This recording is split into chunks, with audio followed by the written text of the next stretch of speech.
Hello friends, आज अपन पढ़ने जा रहे हैं क्लास 9 का एक्सरसाइज है 4.2 का क्वेश्चन नंबर फर्स्ट। चैप्टर है linear equation in two variable, chapter number 4। Question number first दे के रखा है, which of the following option is true and Y.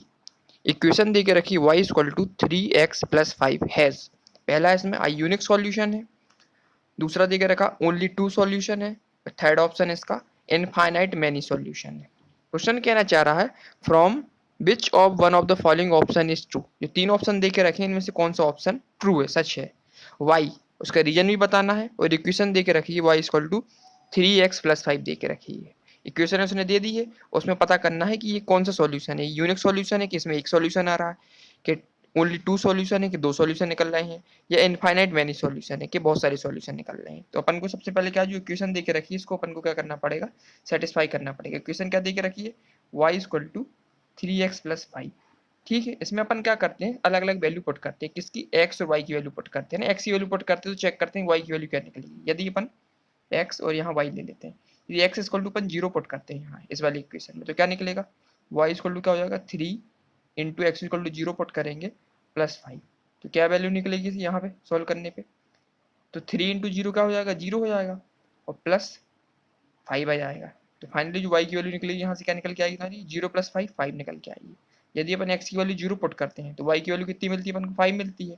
तो पहला मतलब एक यूनिक सॉल्यूशन तो अपन को आया नहीं, एक सॉल्यूशन अपन को मिल गया। फिर चेक करते हैं अपन 1 पुट करके, x यहाँ पे 1 पुट करते हैं, y लिखेंगे, x यहाँ पे पुट करेंगे 3 इंटू एक्स जगह 1 पुट करेंगे प्लस 5 लिखेंगे। तो सॉल्व करने के बाद क्या निकला, ये 3 इंटू 1 3 निकला, प्लस का 5 निकला हुआ है। तो सॉल्व किया तो 3 प्लस 5 इसको कितना 8 निकला हुआ है।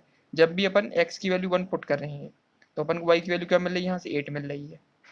ठीक है, फिर अपन अगले ट्राई करते हैं, y इक्वल टू कितना दिया, x की वैल्यू यदि y x इक्वल टू अपन क्या पुट करते, 2 पुट कर देते हैं ना, इसलिए अपन ने 0 पुट किया था, फिर 1 पुट किया था, अब x इक्वल टू 2 पुट कर देते पुट। तो 3 इंटू एक्स जगह पुट करेंगे 2 को, और प्लस 5। तो फाइनली सॉल्व करने पे क्या मिला, 3 इंटू 2 6, और प्लस का 5 देके रखा हुआ, 6 प्लस 5 कितना हो जाएगा, 11 हो जाएगा।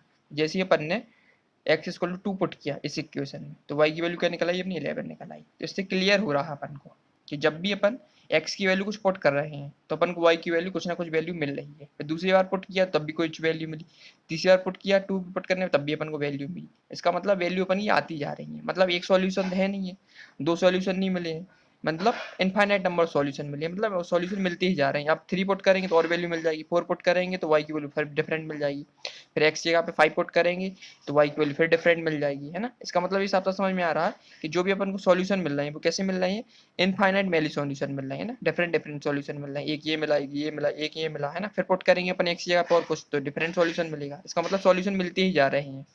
इन तीन ऑप्शन में तीन कौन सा ऑप्शन ऐसा दिख रहा है जिसमें बहुत सारे सॉल्यूशन मिल रहे हैं, तो पहले वाले तो यूनिक देख रखा है, एक ही पूछ रहा है, तो एक तो मिला नहीं अपन को। ओनली टू सॉल्यूशन, दो से ज्यादा मिल गए, तीन तो अपन ने दिखाई दिए यहाँ पे। ये इनफाइनाइट मैनी सॉल्यूशन है। ऑप्शन कौन सा सही होगा इन तीन में से अपना, इनफाइनाइट मैनी सॉल्यूशन होगा, क्योंकि अपन को कितने सॉल्यूशन मिले, मैनी सॉल्यूशन मिलते जा रहे हैं। जब भी अपन इसकी वैल्यू पुट कर रहे हैं, एक्स की वैल्यू जब भी पुट कर रहे हैं तो वाई का डिफरेंट सॉल्यूशन मिल रहा है ना। फिर एक्स की वैल्यू डिफरेंट पुट कर रहे हैं, फिर डिफरेंट सॉल्यूशन मिल रहा है। जब भी अपन एक्स की वैल्यू पुट करते हैं तो अपन को क्या नया सॉल्यूशन मिल जाता है, तो इसलिए ऑप्शन इसका कौन सा थर्ड होगा, इनफाइनाइट मैनी सॉल्यूशन करेक्ट होगा। तो फाइनली आंसर क्या लिखेंगे अपन, लिखेंगे y equal to 3x plus 5 has, कौन सा ऑप्शन रहेगा, थर्ड वाला, has infinitely many solution.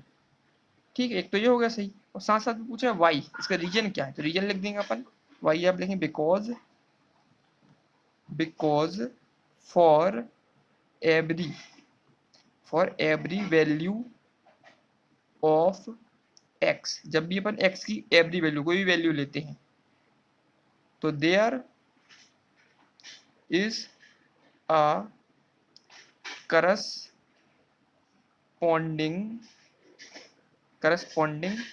Value of y and vice versa. ठीक है, इसका मतलब because for every value of x, जब भी अपन कोई वैल्यू पुट करते हैं एक्स की, there is a corresponding value of y, तो वाई की अपन को कुछ ना कुछ करस्पॉन्डिंग वैल्यू मिलती है, या वाइस वर्सा, या इसके अलावा मिलती है। ठीक है ना, जब भी अपन एक्स की वैल्यू को पुट करते हैं तो अपन को वाई की कुछ ना कुछ वैल्यू मिल जाती है। यदि एक्स इक्वल टू 0 पुट किया था अपन ने तो y की वैल्यू अपन 5 मिली थी। जब ये x इक्वल टू अपन ने 1 पुट किया तो y की वैल्यू अपन को 8 मिली थी। इसी प्रकार से अपन ने x की वैल्यू 2 पुट की थी तो y की वैल्यू अपन को 11 मिली है ना। जब भी अपन कोई वैल्यू पुट करते हैं x की तो करस्पॉन्डली उसकी दूसरी y की वैल्यू अपन को कुछ ना कुछ दूसरी वैल्यू अपन को मिल जाती है, या वाइस वर्सा या उसकी विपरीत होती है ना, सेम तो मिलती नहीं है। 0 पुट करने 5 मिल रहा था, 1 पुट करने 8 मिल रहा था, 2 पुट करने पे 11 मिल रहा है। मतलब जब भी कोई वैल्यू अपन पुट करते हैं x की तो y की अपन को कुछ ना कुछ वैल्यू मिल जाती है, मतलब एक वैल्यू नहीं मिल रही अपन को, डिफरेंट वैल्यू मिल रही है। इसलिए इसमें ऑप्शन कौन सा सही था, इनफाइनाइट मेरी सॉल्यूशन ऑप्शन था ना। कितने सॉल्यूशन मिले थे अपन को, अनगिनत सॉल्यूशन मिले हैं, मतलब कितने ही सॉल्यूशन निकाल सकते हैं अपन। यदि y equal to 3x plus 5 उसकी x की वैल्यू कुछ भी पुट करेंगे y की सॉल्यूशन को डिफरेंट डिफरेंट मिलेगा। तो क्वेश्चन नंबर फर्स्ट था ये अपना कंप्लीट हो गया है। इस क्वेश्चन में इतना ही था। नेक्स्ट वीडियो में अपन क्वेश्चन नंबर सेकंड स्टार्ट करेंगे। ठीक है, थैंक यू।